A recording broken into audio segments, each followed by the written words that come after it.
ఒక అట్రాక్టివ్ ప్రకటన ఉంది. అదేమిటో అందరం ఆసక్తిగా ఎదురు చూస్తూ ఉన్నాం. ముఖ్యమంత్రి గారి సందేశంలో అంతర్భాగంగా ఉంటుంది ఆ ప్రకటన అని తెలియజేస్తూ ఐ రిక్వెస్ట్ శ్రీ కోమటిరెడ్డి వెంకటరెడ్డి గారు, honourable minister for roads, buildings and cinematography for his message.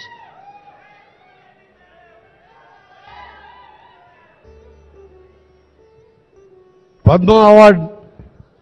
Functions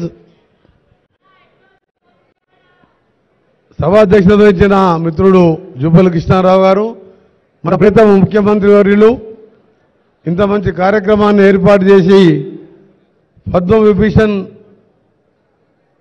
అవార్డులకు అలాగే పద్మ అవార్డులకు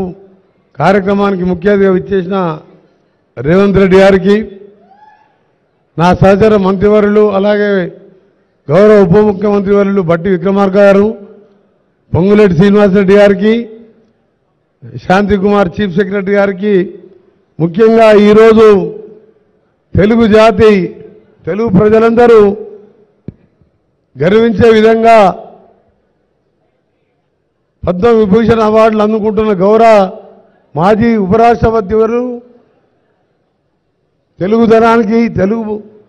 ఉట్టిపడే విధంగా మచ్చలేని రాజకీయ నాయకునిగా ఉపరాష్ట్రపతిగా పనిచేసిన గౌరవ వెంకయ్య నాయుడు గారికి నా పక్షాన, తెలంగాణ ప్రజల పక్షాన, తెలుగు ప్రజల పక్షాన వారికి శుభాకాంక్షలు తెలియజేసుకుంటూ, అలాగే నేను నచ్చే నాయకుడు, నా అభిమాన సినిమా హీరో మెగాస్టార్, అంటే నాకు సినిమాలంటే బాగా ఇష్టం కాబట్టి చిన్నప్పటికెళ్ళి చిరంజీవి గారు ప్రతి సినిమా చూస్తూ ఈరోజు వారు పద్మ విభూషణ్ అవార్డు తీసుకున్నప్పుడు వారి సత్కారంలో నేను పాల్గొనడం నిజంగా నా అదృష్టంగా భావిస్తూ,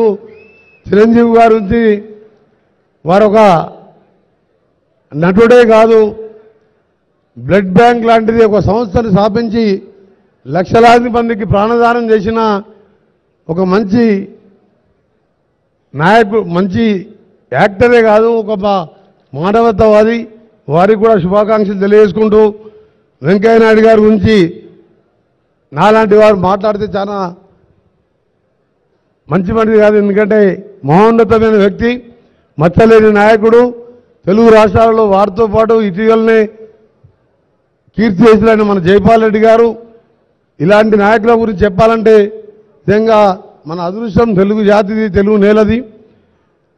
వారు రాజకీయాలే కాకుండా స్వర్ణ భారతి ట్రస్ట్ స్థాపించి ఎంతో మందికి సేవలు అందిస్తున్న వెంకయ్య నాయుడు గారికి మరొకసారి శుభాకాంక్షలు తెలియజేసుకుంటూ, వారు నిన్న నూరేళ్ళు ఆరోగ్యంగా ఉండాలని భగవంతుని ప్రార్థిస్తూ, అలాగే ఈరోజు ఇంకా ఇతర పద్మశ్రీ అవార్డులు అందుకున్న కళాకారులు, ముఖ్యంగా మా జిల్లాకు, మా గ్రామానికి, మా పక్క గ్రామానికి చెందిన మా గురువర్యులు కూరెళ్ళ విఠలాచారి గారికి ముందుగా పాదాభివందనం తెలియజేసుకుంటూ, నారుతో పాటు ఆనందాచారి గారు, కొండప్ప గారికి, ఉమా మహేశ్వరి గారికి, గడ్డం సమ్మయ్య గారు, కితాబత్ సోమాలాల్ గారికి, వీరందరూ కూడా నా పక్షాన, మా ప్రభుత్వం పక్షాన శుభాకాంక్షలు తెలియజేసుకుంటూ, రాబో కాలంలో మా తెలంగాణ ప్రభుత్వం నూతనంగా ఏర్పడ్డ ప్రభుత్వం ఇటీవలనే మా గౌరవ ముఖ్యమంత్రి గారు అవార్డులు ఇచ్చే కార్యక్రమాన్ని గద్దర్ పేరుగా మార్చి మరొక తెలుగు సినిమా ఇండస్ట్రీని కానీ,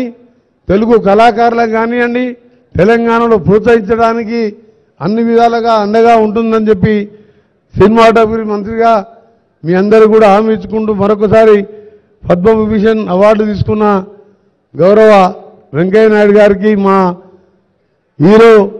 మా అభిమాన నాయకుడు చిరంజీవి గారికి మరొకసారి శుభాకాంక్షలు. అందరికీ నమస్కారం. Thank you very much. ధన్యవాదాలు గౌరవ మంత్రివర్యులకు, ధన్యవాదాలు.